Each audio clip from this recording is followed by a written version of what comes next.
Hello guys! Ayan na ang aking boneless bangus. Ayan guys. I-marinate ko siya hanggang sa maghapon.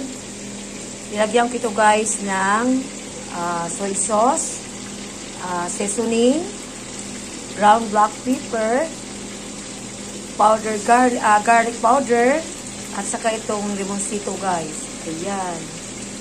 At meron din itong vinegar guys ha.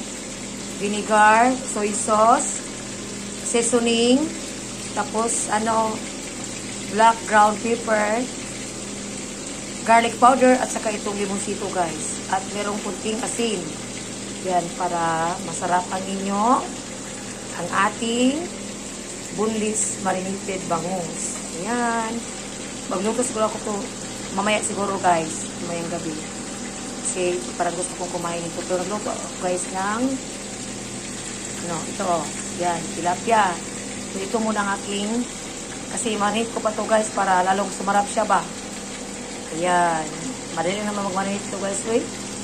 Itong bangus, ayan, napakasarap ito guys, kasi marami itong ground black pepper, garlic powder, at saka soy sauce at seasoning. At merong limonsito, ayan guys, so, ayan. Hindi ko nilagyan ng asukal kasi matamis naman yung soy sauce siguro, para hindi siya masuno guys. Yan, thank you for watching guys. Bye bye.